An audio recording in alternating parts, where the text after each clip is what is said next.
Talks to Teachers on Psychology, and to Students on Some of Life's Ideals, by William James, chapters 12 to 13. 12. Memory. We are following a somewhat arbitrary order. Since each and every faculty we possess is either in whole or in part a resultant of the play of our associations, it would have been as natural, after treating of association, to treat of memory as to treat of interest and attention next. But, since we did take the latter operations first, we must take memory now without farther delay. For the phenomena of memory are among the simplest and most immediate consequences of the fact that our mind is essentially an associating machine. There is no more preeminent example for exhibiting the fertility of the laws of association as principles of psychological analysis. Memory, moreover, is so important a faculty in the schoolroom that you are probably waiting with some eagerness to know what psychology has to say about it for your help. In old times, if you asked a person to explain why he came to be remembering at that moment some particular incident in his previous life, the only reply he could make was that his soul is endowed with a faculty called memory, that it is the inalienable function of this faculty to recollect, and that, therefore, he necessarily at that moment must have a cognition of that portion of the past. This explanation by a faculty is one thing which explanation by association has superseded altogether. If, by saying we have a faculty of memory, you mean nothing more than the fact that we can remember, nothing more than an abstract name for our power inwardly to recall the past, there is no harm done. We do have the faculty, for we unquestionably have such a power. But if, by faculty, you mean a principle of explanation of our general power to recall, your psychology is empty. The associationist psychology, on the other hand, gives an explanation of each particular fact of recollection, and, in so doing, it also gives an explanation of the general faculty. The faculty of memory is thus no real or ultimate explanation, for it is itself explained as a result of the association of ideas. Nothing is easier than to show you just what I mean by this. Suppose I am silent for a moment, and then say in commanding accents, "Remember, recollect." Does your faculty of memory obey the order, and reproduce any definite image from your past? Certainly not. It stands staring into vacancy, and asking, "What kind of a thing do you wish me to remember?" It needs, in short, a cue.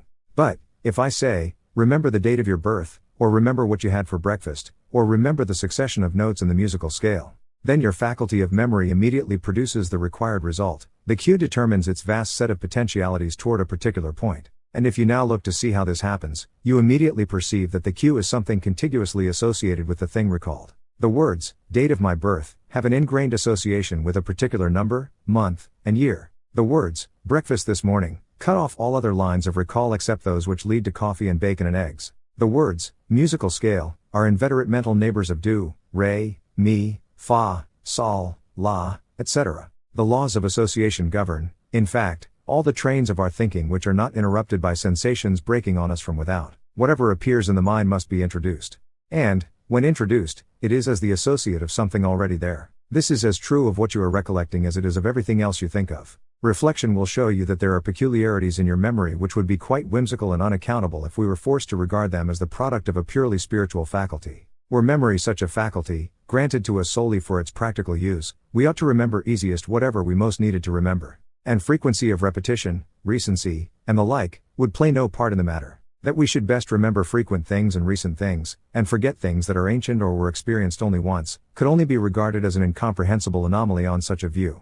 But if we remember because of our associations, and if these are, as the physiological psychologists believe, due to our organized brain paths, we easily see how the law of recency and repetition should prevail. Paths frequently and recently plowed are those that lie most open, those which may be expected most easily to lead to results. The laws of our memory, as we find them, therefore are incidents of our associational constitution. And, when we are emancipated from the flesh, it is conceivable that they may no longer continue to obtain. We may assume, then, that recollection is a resultant of our associative processes, these themselves in the last analysis being most probably due to the workings of our brain. Descending more particularly into the faculty of memory, we have to distinguish between its potential aspect as a magazine or storehouse and its actual aspect as recollection now of a particular event. Our memory contains all sorts of items which we do not now recall, but which we may recall, provided a sufficient cue be offered.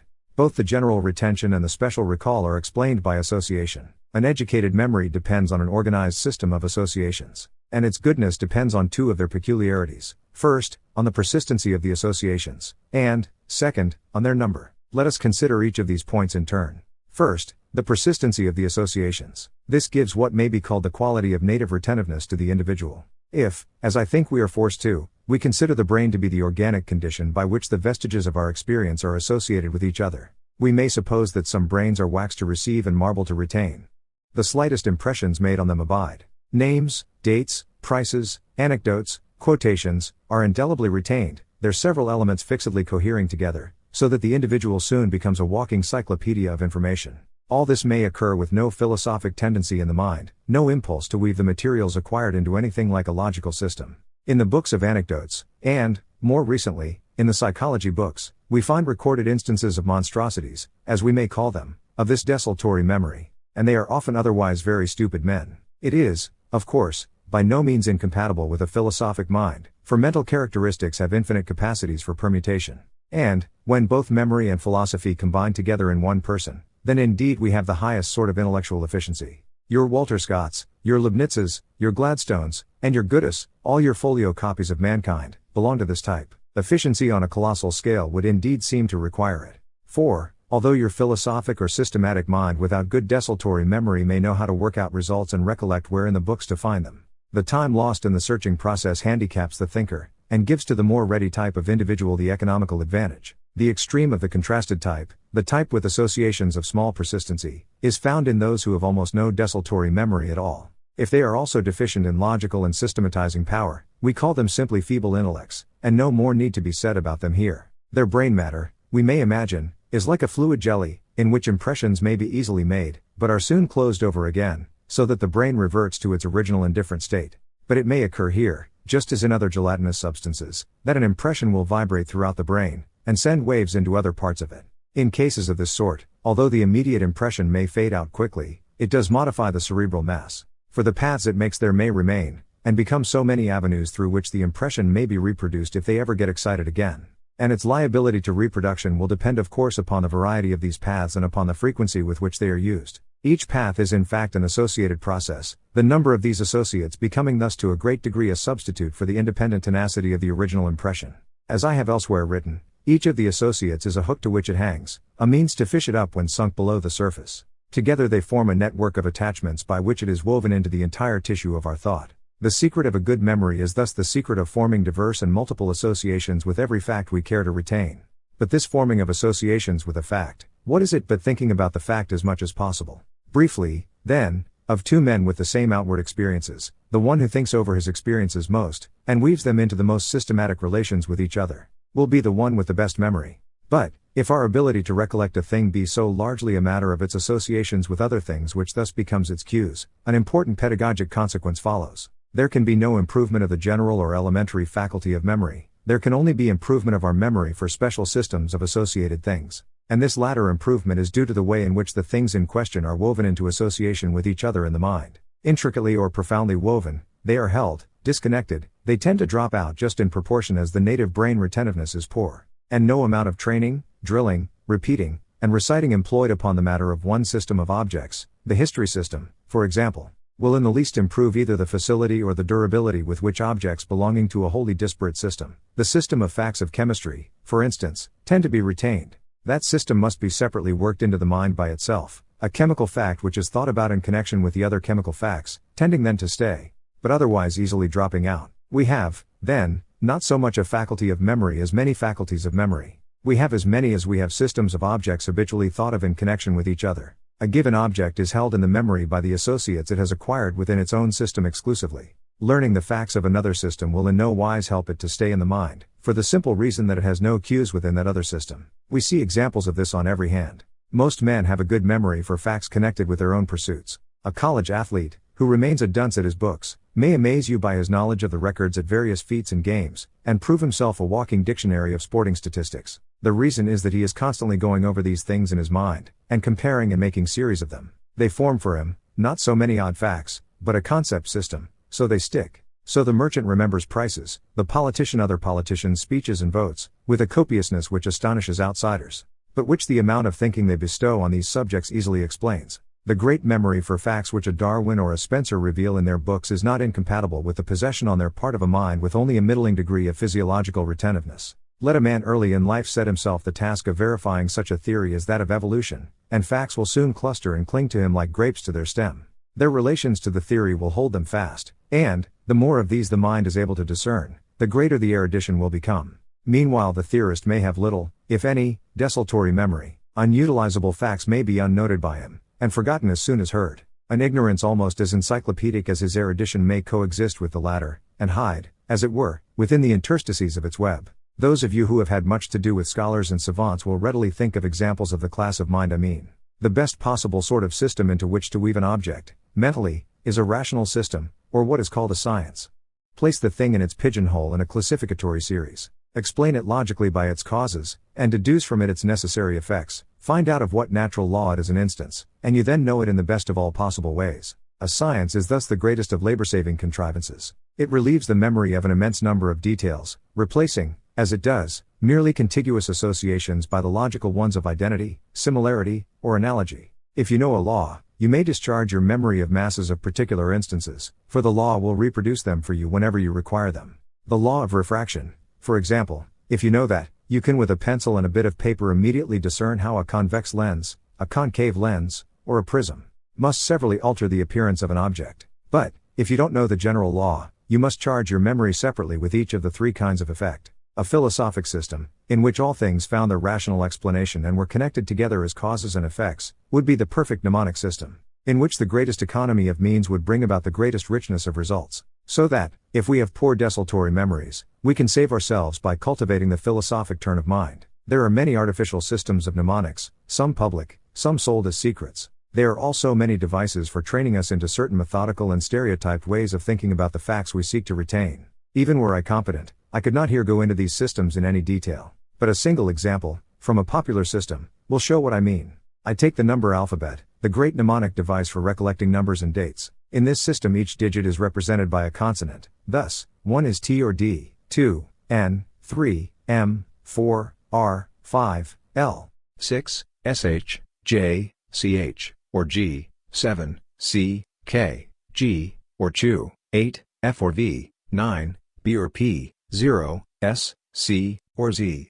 Suppose, now, you wish to remember the velocity of sound, 1142 feet a second, T, T, R, N, are the letters you must use. They make the consonants of tight run, and it would be a tight run for you to keep up such a speed. So 1649, the date of the execution of Charles I, may be remembered by the word sharp, which recalls the headsman's axe. Apart from the extreme difficulty of finding words that are appropriate in this exercise, it is clearly an excessively poor, trivial, and silly way of thinking about dates. And the way of the historian is much better. He has a lot of landmark dates already in his mind. He knows the historic concatenation of events, and can usually place an event at its right date in the chronology table, by thinking of it in a rational way, referring it to its antecedents, tracing its concomitants and consequences, and thus ciphering out its date by connecting it with theirs. The artificial memory systems, recommending, as they do, such irrational methods of thinking, are only to be recommended for the first landmarks in a system, or for such purely detached facts as enjoy no rational connection with the rest of our ideas.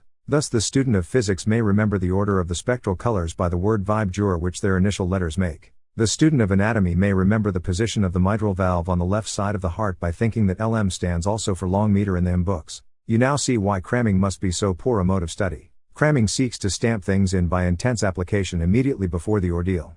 But a thing thus learned can form but few associations. On the other hand, the same thing recurring on different days, in different contexts, recited on, referred to again and again, related to other things and reviewed, gets well wrought into the mental structure. This is the reason why you should enforce on your pupils habits of continuous application. There is no moral turpitude in cramming. It would be the best, because the most economical, mode of study if it led to the results desired. But it does not, and your older pupils can readily be made to see the reason why. It follows also, from what has been said, that the popular idea that the memory, in the sense of a general elementary faculty, can be improved by training, is a great mistake.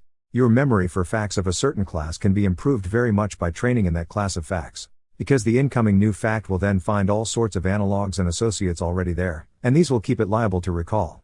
But other kinds of fact will reap none of that benefit, and, unless one have been also trained and versed in their class, will be at the mercy of the mere crude retentiveness of the individual, which, as we have seen, is practically a fixed quantity. Nevertheless, one often hears people say, "A great sin was committed against me in my youth. My teachers entirely failed to exercise my memory. If they had only made me learn a lot of things by heart at school, I should not be, as I am now, forgetful of everything I read and hear." This is a great mistake. Learning poetry by heart will make it easier to learn and remember other poetry, but nothing else, and so of dates, and so of chemistry and geography. But, after what I have said, I am sure you will need no farther argument on this point, and I therefore pass it by.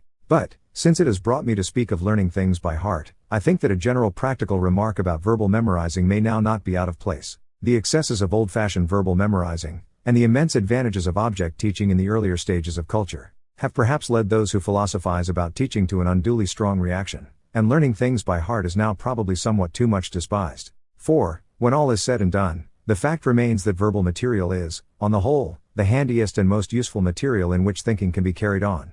Abstract conceptions are far and away the most economical instruments of thought, and abstract conceptions are fixed and incarnated for us in words. Statistical inquiry would seem to show that, as men advance in life, they tend to make less and less use of visual images, and more use of words. One of the first things that Mr. Galton discovered was that this appeared to be the case with the members of the Royal Society whom he questioned as to their mental images. I should say, therefore, that constant exercise in verbal memorizing must still be an indispensable feature in all sound education. Nothing is more deplorable than that inarticulate and helpless sort of mind that is reminded by everything of some quotation, case, or anecdote, which it cannot now exactly recollect. Nothing, on the other hand, is more convenient to its possessor, or more delightful to his comrades, than a mind able, in telling a story, to give the exact words of the dialogue or to furnish a quotation accurate and complete. In every branch of study there are happily turned, concise, and handy formulas which in an incomparable way sum up results. The mind that can retain such formulas is in so far a superior mind, and the communication of them to the pupil ought always to be one of the teacher's favorite tasks.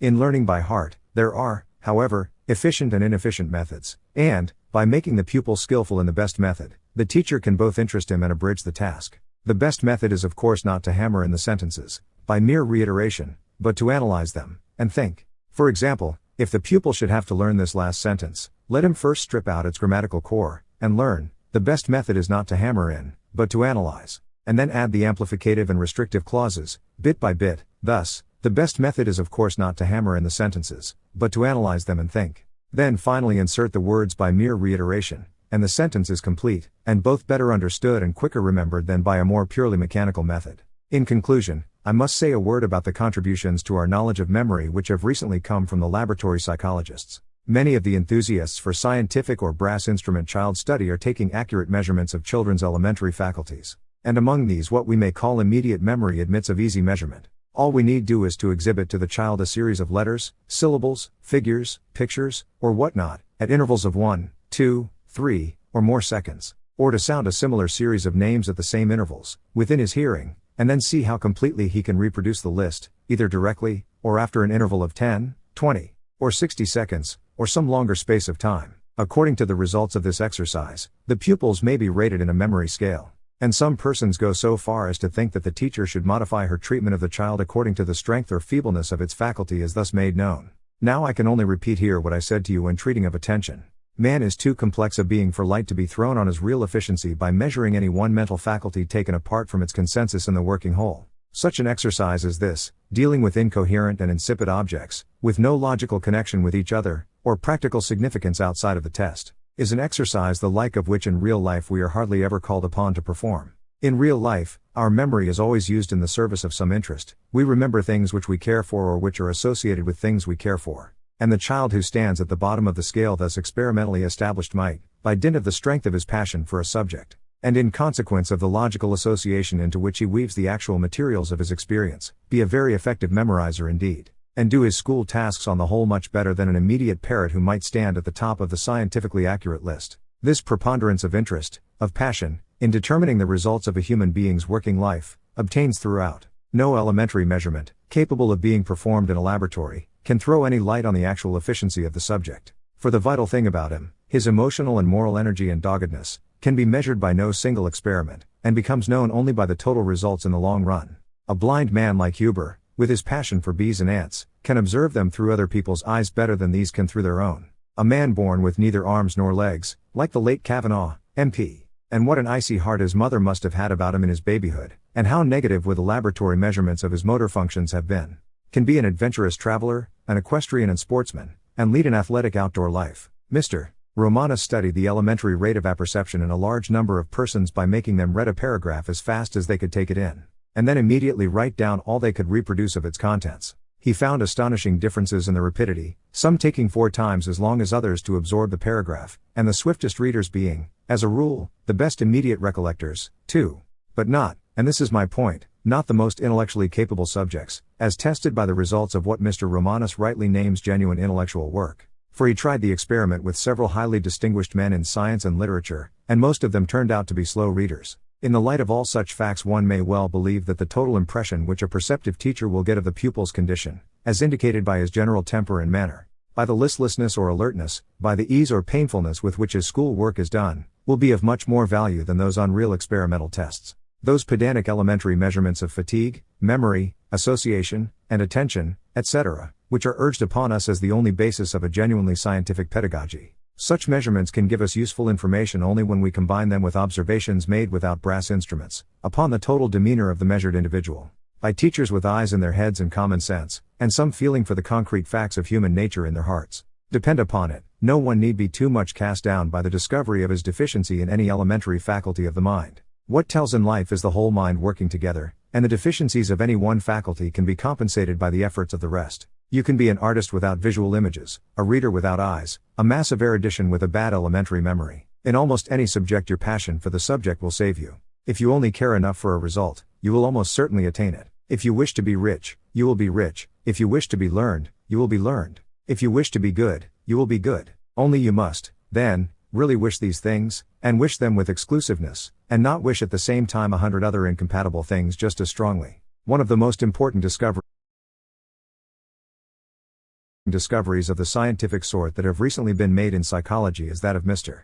Galton and others concerning the great variations among individuals in the type of their imagination. Every one is now familiar with the fact that human beings vary enormously in the brilliancy, completeness, definiteness, and extent of their visual images. These are singularly perfect in a large number of individuals, and in a few are so rudimentary as hardly to exist. The same is true of the auditory and motor images, and probably of those of every kind. And the recent discovery of distinct brain areas for the various orders of sensation would seem to provide a physical basis for such variations and discrepancies. The facts, as I said, are nowadays so popularly known that I need only remind you of their existence. They might seem at first sight of practical importance to the teacher. And, indeed, teachers have been recommended to sort their pupils in this way, and treat them as the result falls out. You should interrogate them as to their imagery, it is said, or exhibit lists of written words to their eyes, and then sound similar lists in their ears, and see by which channel a child retains most words. Then, in dealing with that child, make your appeals predominantly through that channel. If the class were very small, results of some distinctness might doubtless thus be obtained by a painstaking teacher.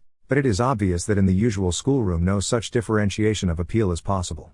And the only really useful practical lesson that emerges from this analytic psychology in the conduct of large schools is the lesson already reached in a purely empirical way, that the teacher ought always to impress the class through as many sensible channels as he can. Talk and write and draw on blackboard, permit the pupils to talk, and make them write and draw, exhibit pictures, plans, and curves, have your diagrams colored differently in their different parts, etc., and out of the whole variety of impressions the individual child will find the most lasting ones for himself. In all primary school work this principle of multiple impressions is well recognized, so I need say no more about it here. This principle of multiplying channels and varying associations and appeals is important, not only for teaching pupils to remember, but for teaching them to understand. It runs, in fact, through the whole teaching art. One word about the unconscious and unreproducible part of our acquisitions, and I shall have done with the topic of memory. Professor Ebbinghaus, in a heroic little investigation into the laws of memory which he performed a dozen or more years ago by the method of learning lists of nonsense syllables, devised a method of measuring the rate of our forgetfulness, which lays bare an important law of the mind. His method was to read over his list until he could repeat it once by heart unhesitatingly. The number of repetitions required for this was a measure of the difficulty of the learning in each particular case. Now, after having once learned a piece in this way, if we wait 5 minutes, we find it impossible to repeat it again in the same unhesitating manner. We must read it over again to revive some of the syllables, which have already dropped out or got transposed. Ebbinghaus now systematically studied the number of readings over which were necessary to revive the unhesitating recollection of the piece after 5 minutes, half an hour, a day, a week, a month, had elapsed. The number of rereadings required he took to be a measure of the amount of forgetting that had occurred in the elapsed interval, and he found some remarkable facts. The process of forgetting, namely, is vastly more rapid at first than later on. Thus full half of the piece seems to be forgotten within the first half hour, 2/3 of it are forgotten at the end of 8 hours, but only 4/5 at the end of a month. He made no trials beyond 1 month of interval. But, if we ourselves prolong ideally the curve of remembrance, whose beginning his experiments thus obtain, it is natural to suppose that, no matter how long a time might elapse, the curve would never descend quite so low as to touch the zero line. In other words, no matter how long ago we may have learned a poem, and no matter how complete our inability to reproduce it now may be, yet the first learning will still show its lingering effects in the abridgment of the time required for learning it again. In short, Professor Ebbinghouse's experiments show that things which we are quite unable definitely to recall have nevertheless impressed themselves, in some way, upon the structure of the mind. We are different for having once learned them. The resistances in our systems of brain paths are altered. Our apprehensions are quickened. Our conclusions from certain premises are probably not just what they would be if those modifications were not there. The latter influence the whole margin of our consciousness, even though their products, not being distinctly reproducible, do not directly figure at the focus of the field. The teacher should draw a lesson from these facts. We are all too apt to measure the gains of our pupils by their proficiency in directly reproducing in a recitation or an examination such matters as they may have learned. And inarticulate power in them is something of which we always underestimate the value. The boy who tells us, "I know the answer, but I can't say what it is," we treat as practically identical with him who knows absolutely nothing about the answer at all. But this is a great mistake. It is but a small part of our experience in life that we are ever able articulately to recall, and yet the whole of it has had its influence in shaping our character and defining our tendencies to judge and act. Although the ready memory is a great blessing to its possessor, the vaguer memory of a subject, of having once had to do with it, of its neighborhood, and of where we may go to recover it again, constitutes in most men and women the chief fruit of their education. This is true even in professional education. The doctor, the lawyer, are seldom able to decide upon a case offhand. They differ from other men only through the fact that they know how to get at the materials for decision in 5 minutes or half an hour, whereas the layman is unable to get at the materials at all, not knowing in what books and indexes to look or not understanding the technical terms. Be patient, then, and sympathetic with the type of mind that cuts a poor figure in examinations. It may, in the long examination which life sets us, come out in the end in better shape than the glib and ready reproducer, its passions being deeper, its purposes more worthy, its combining power less commonplace, and its total mental output consequently more important. Such are the chief points which it has seemed worthwhile for me to call to your notice under the head of memory. We can sum them up for practical purposes by saying that the art of remembering is the art of thinking, and by adding, with drive, pick, that, when we wish to fix a new thing in either our own mind or a pupil's, our conscious effort should not be so much to impress and retain it as to connect it with something else already there. The connecting is the thinking. And, if we attend clearly to the connection, the connected thing will certainly be likely to remain within recall. I shall next ask you to consider the process by which we acquire new knowledge, the process of apperception, as it is called, by which we receive and deal with new experiences, and revise our stock of ideas so as to form new or improved conceptions. 13. The acquisition of ideas. The images of our past experiences, of whatever nature they may be, visual or verbal, blurred and dim, vivid and distinct, abstract or concrete, need not be memory images, in the strict sense of the word. That is, they need not rise before the mind in a marginal fringe or context of concomitant circumstances, which mean for us their date. They may be mere conceptions, floating pictures of an object, or of its type or class. In this undated condition, we call them products of imagination or conception. Imagination is the term commonly used where the object represented is thought of as an individual thing. Conception is the term where we think of it as a type or class. For our present purpose the distinction is not important, and I will permit myself to use either the word conception, or the still vaguer word idea, to designate the inner objects of contemplation, whether these be individual things, like the sun or Julius Caesar, or classes of things, like animal kingdom, or, finally, entirely abstract attributes, like rationality or rectitude. The result of our education is to fill the mind little by little, as experiences accrete, with a stock of such ideas. In the illustration I used at our first meeting, of the child snatching the toy and getting slapped, the vestiges left by the first experience answered to so many ideas which he acquired thereby. Ideas that remained with him associated in a certain order, and from the last one of which the child eventually proceeded to act. The sciences of grammar and of logic are little more than attempts methodically to classify all such acquired ideas and to trace certain laws of relationship among them. The forms of relation between them, becoming themselves in turn noticed by the mind, are treated as conceptions of a higher and more abstract order, as when we speak of a syllogistic relation between propositions, or of four quantities making a proportion, or of the inconsistency of two conceptions, or the implication of one in the other. So you see that the process of education, taken in a large way, may be described as nothing but the process of acquiring ideas or conceptions. The best educated mind being the mind which has the largest stock of them, ready to meet the largest possible variety of the emergencies of life. The lack of education means only the failure to have acquired them, and the consequent liability to be floored and rattled in the vicissitudes of experience.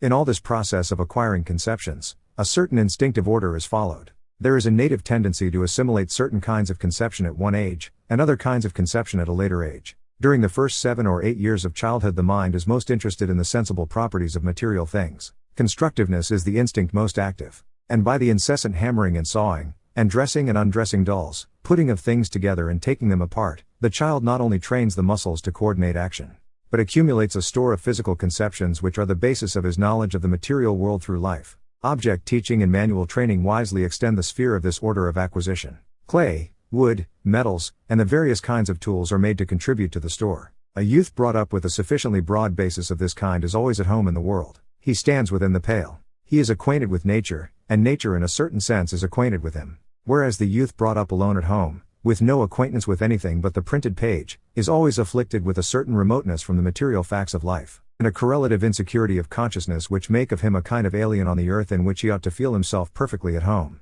I already said something of this in speaking of the constructive impulse, and I must not repeat myself. Moreover, you fully realize, I am sure, how important for life, for the moral tone of life, quite apart from definite practical pursuits, is this sense of readiness for emergencies which a man gains through early familiarity and acquaintance with the world of material things. To have grown up on a farm, to have haunted a carpenter's and blacksmith's shop, to have handled horses and cows and boats and guns, and to have ideas and abilities connected with such objects are an inestimable part of youthful acquisition. After adolescence it is rare to be able to get into familiar touch with any of these primitive things. The instinctive propensions have faded, and the habits are hard to acquire. Accordingly, one of the best fruits of the child study movement has been to reinstate all these activities to their proper place in a sound system of education. Feed the growing human being, feed him with the sort of experience for which from year to year he shows a natural craving, and he will develop in adult life a sounder sort of mental tissue. Even though he may seem to be wasting a great deal of his growing time, in the eyes of those for whom the only channels of learning are books and verbally communicated information.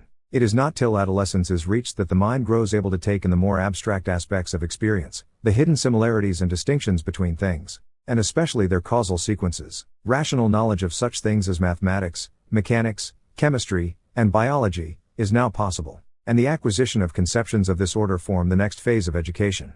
Later still, not till adolescence is well advanced, does the mind awaken to a systematic interest in abstract human relations, moral relations, properly so called, to sociological ideas and to metaphysical abstractions. This general order of sequence is followed traditionally of course in the schoolroom. It is foreign to my purpose to do more than indicate that general psychological principle of the successive order of awakening of the faculties on which the whole thing rests. I have spoken of it already, apropos of the transitoriness of instincts. Just as many a youth has to go permanently without an adequate stock of conceptions of a certain order, because experiences of that order were not yielded at the time when new curiosity was most acute, so it will conversely happen that many another youth is spoiled for a certain subject of study, although he would have enjoyed it well if led into it at a later age, through having had it thrust upon him so prematurely that disgust was created, and the bloom quite taken off from future trials. I think I have seen college students unfitted forever for philosophy from having taken that study up a year too soon. In all these later studies, verbal material is the vehicle by which the mind thinks. The abstract conceptions of physics and sociology may, it is true,